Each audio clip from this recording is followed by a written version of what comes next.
Well, good morning. My topic today is island tourism sustainability. I'm Professor Jack Carlsen from Curtin Sustainable Tourism Centre in Western Australia. Um, and I will run through the wide world of islands with you and take you on a journey in terms of their approaches to sustainability and the different perspectives that people who are charged with managing and promoting island tourism around the world hold in terms of these very special places. So topics to cover, of course, islands and tourism, why we study islands, why tourism is so important to islands. I'll talk about our thinking at present in terms of the trichotomy of economy, ecology, and community or society, and argue that that's a false trichotomy, and we should in fact be taking a more holistic view towards sustainability in island tourism settings. We'll go through some example of the environmental dimensions or perspectives of island tourism, the cultural community perspectives, and of course the economic perspectives. And also some insights into the importance of politics and island tourism sustainability.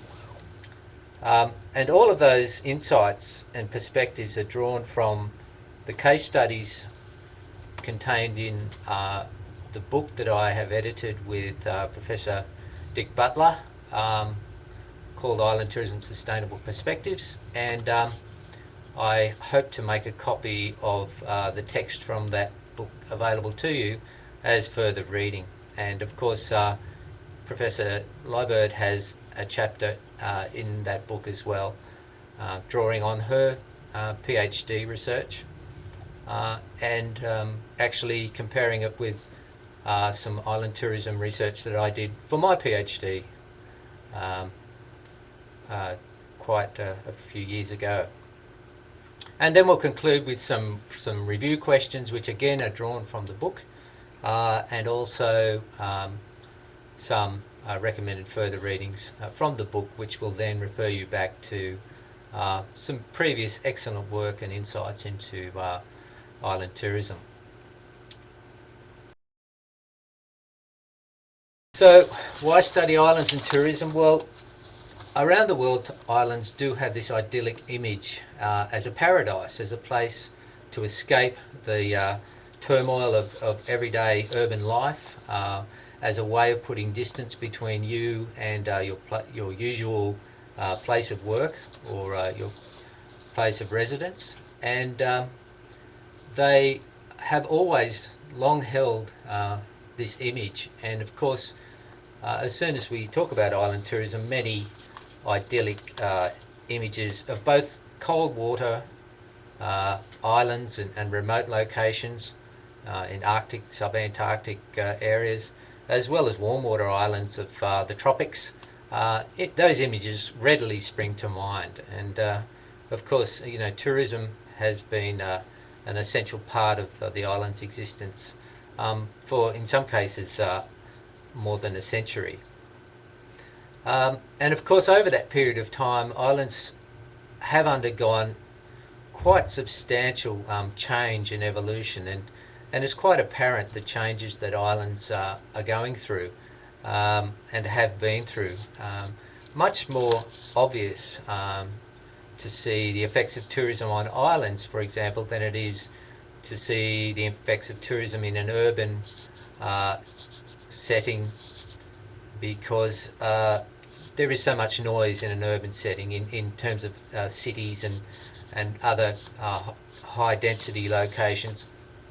There's a lot more going on than just tourism, so it's very hard to isolate and examine the impacts and effects of tourism in other settings. Whereas in tourism, on islands, we have what we call a living laboratory, where we can observe systemic change and understand in more detail how islands adapt to those changes.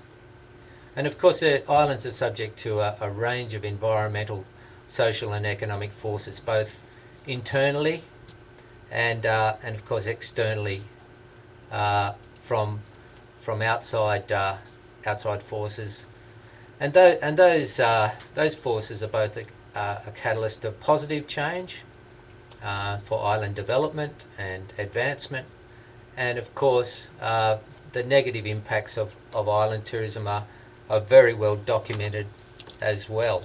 And of course you get both forms of change and impact simultaneously, so there are positive benefits and negative disbenefits associated with island tourism development. And again, we're fortunate that many of those have been well documented in case studies, most recently in our book, but certainly in previous publications which are referred to in our book.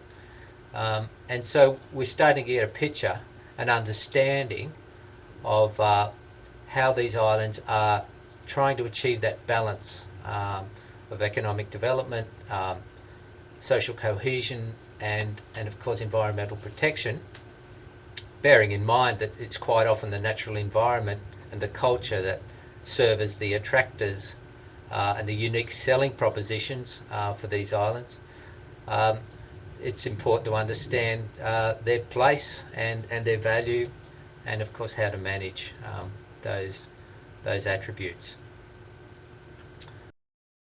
So that's why we study island tourism, and it's also interesting to note that rates of growth in island tourism over the last 20 years have exceeded the rates of growth in global tourism globally.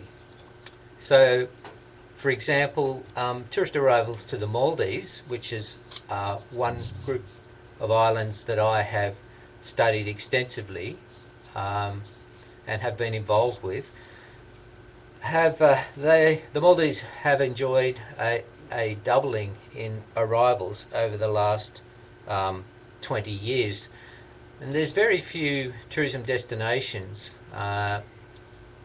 apart from others in Asia, where most growth in tourism is occurring. But there's very few other destinations around the world that can make that claim of having doubled their tourist arrivals over the last 2 decades.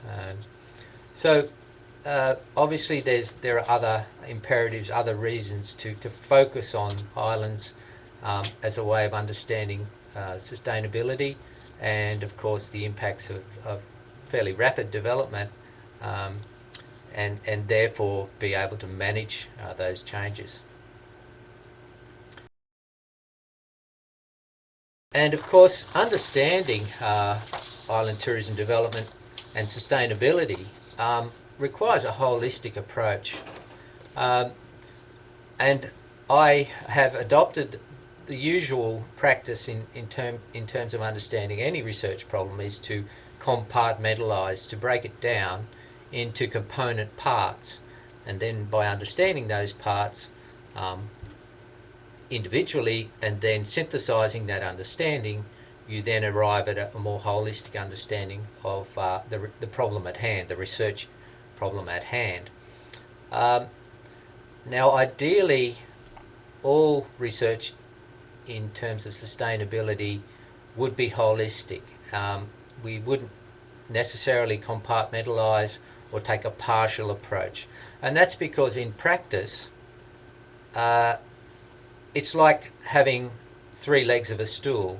If a stool with only 2 legs obviously wouldn't stand up. So it might be okay to study economic and, say, social aspects of sustainability, but without ecological sustainability, you won't achieve true sustainability.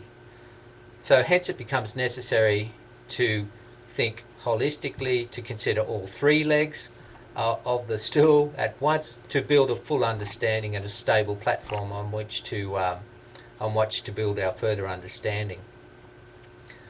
And of course, the other thing you need to recognise about sustainability, apart from it being a holistic concept, is that it is a process of transformation, not necessarily an outcome that will be achieved.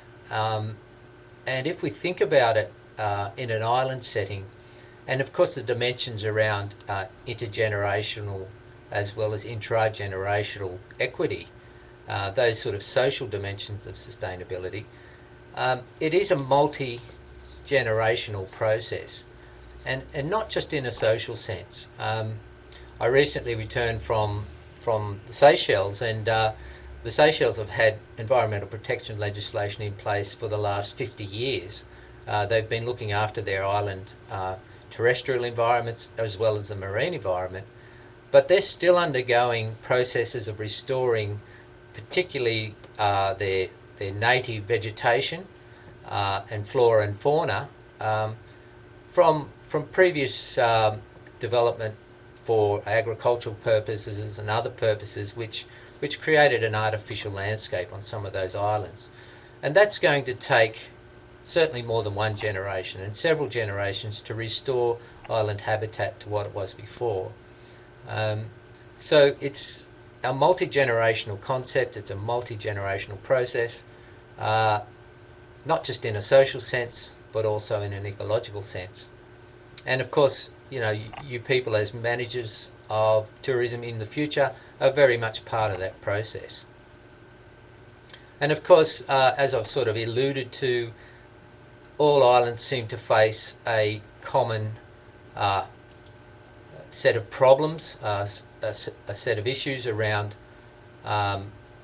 the economic dependency, a history of perhaps colonialism and exploitation, a very much reliance on an external source of funding or services or input or resources.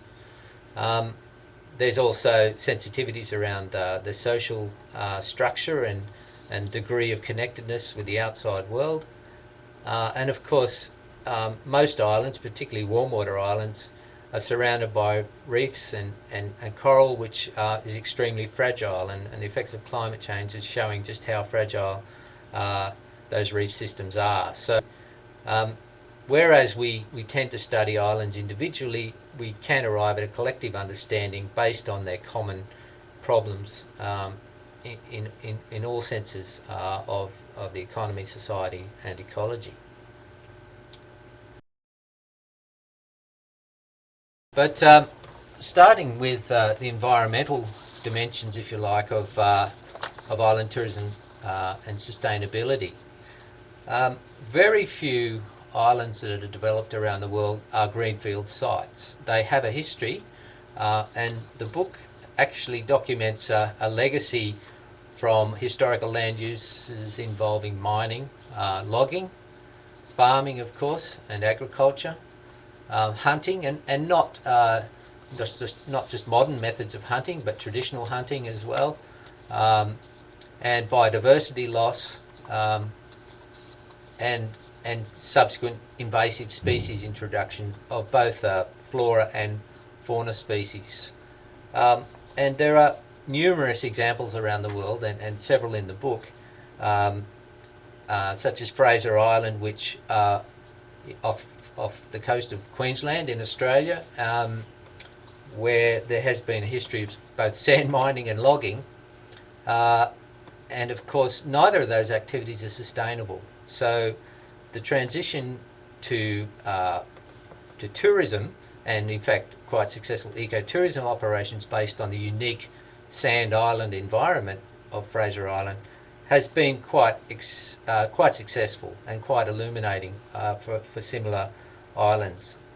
Likewise with Green Island, which is also part of the massive Great Barrier Reef of Australia, a history of Aboriginal hunting and fishing of marine wildlife, in fact continues today, and quite often is quite disturbing for visitors that go to view this wildlife and don't actually enjoy seeing it caught for food.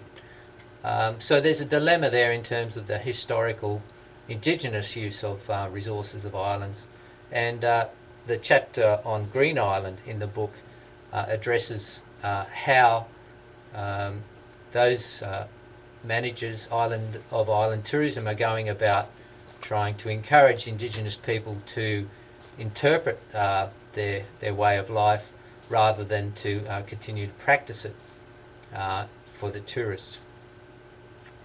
And of course, biodiversity loss is common, and invasive species is common. In places like Mauritius, for example, those islands were encouraged in the 1970s to clear large tracts of land both in the mountains and on the coast, and that led to all sorts of issues regarding the environment there and the extent of biodiversity and biodiversity loss. Other issues in terms of natural environment, of course, resource loss, and again, plenty of examples in the book. The physical impacts of tourism development, a lot of dredging, for example, of reefs for marinas and so on, and of course subsequent waste disposal and habitat destruction following the development of tourism are also impacts that impede sustainability.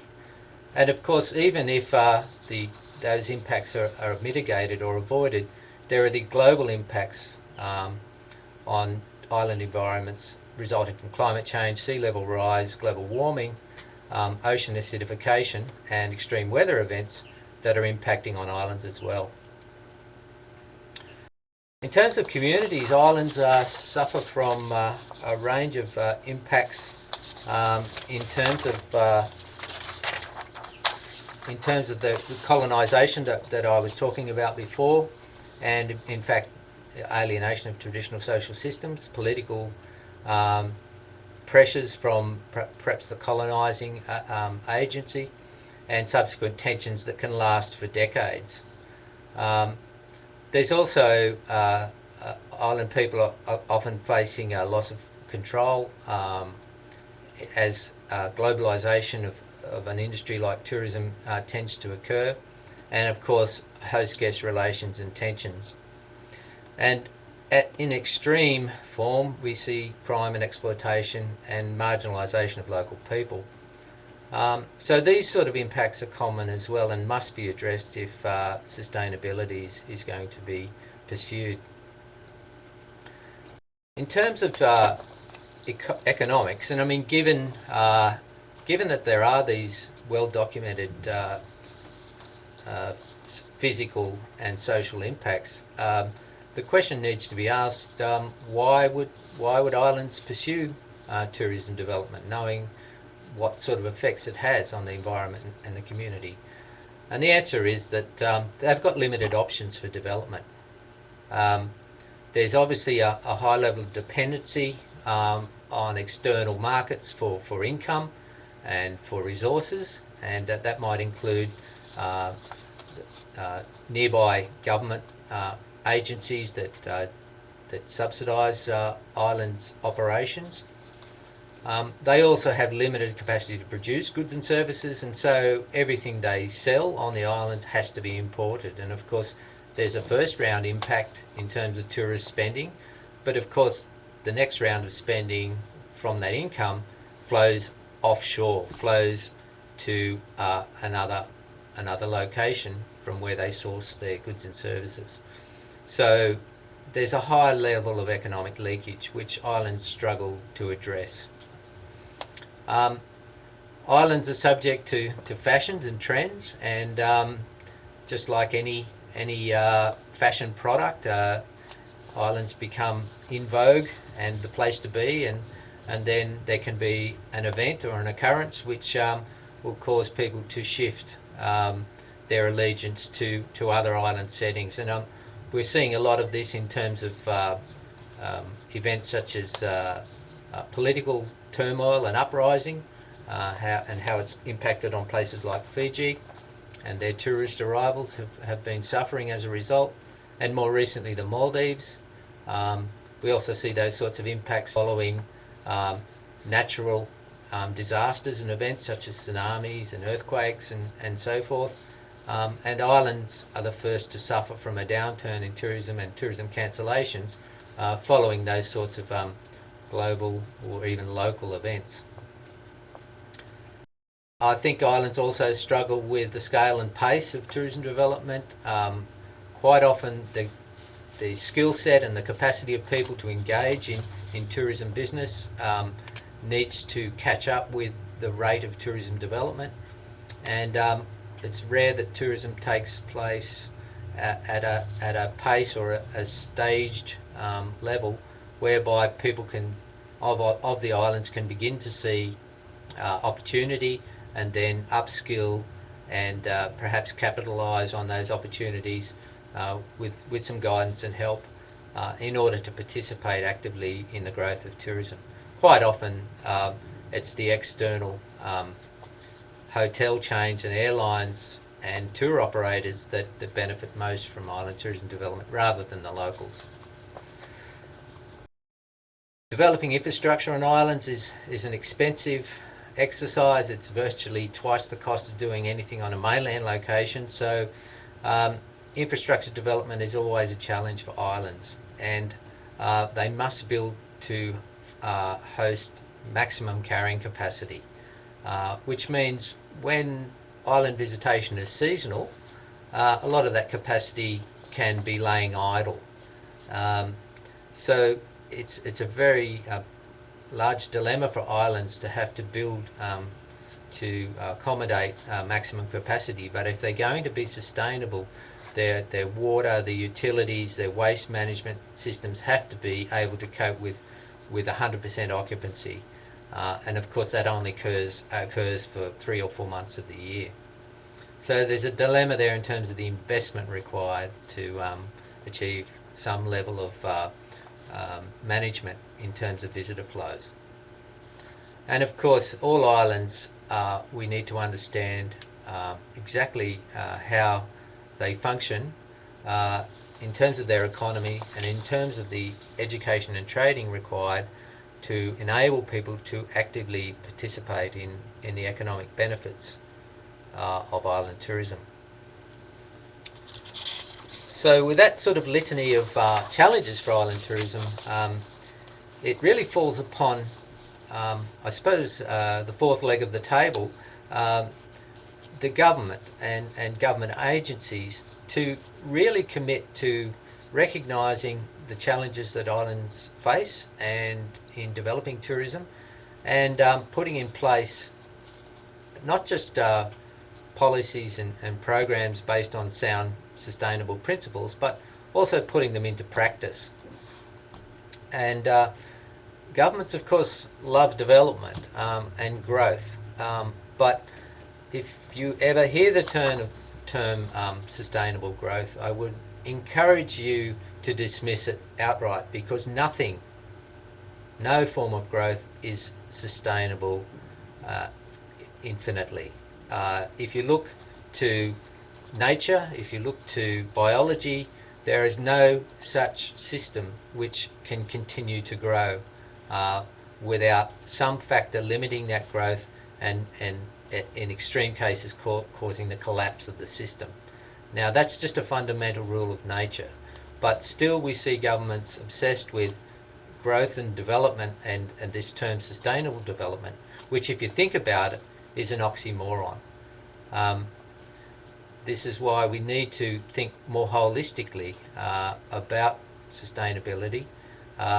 Sure, we can show continued arrivals and an increase in GDP or the economic benefits of tourism on islands, but of course that could be at the expense of social cohesion or environmental integrity. And that being the case, it is not true sustainability.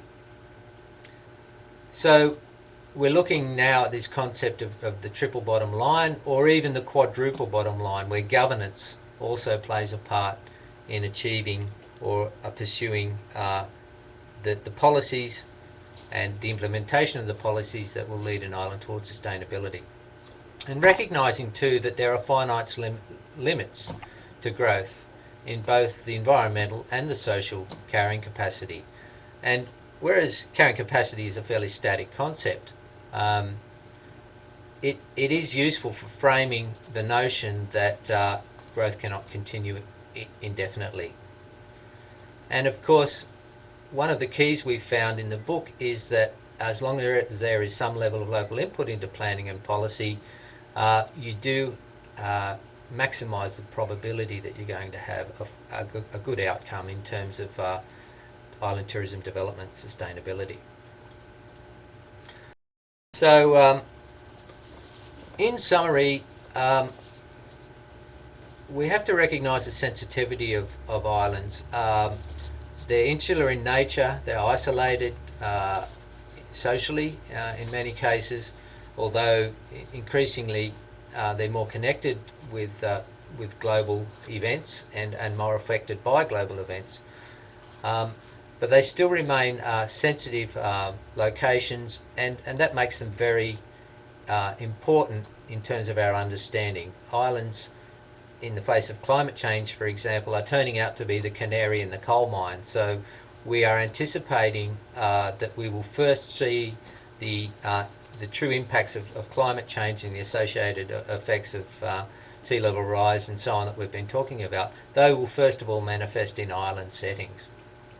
So they really do bear watching and studying in their own right.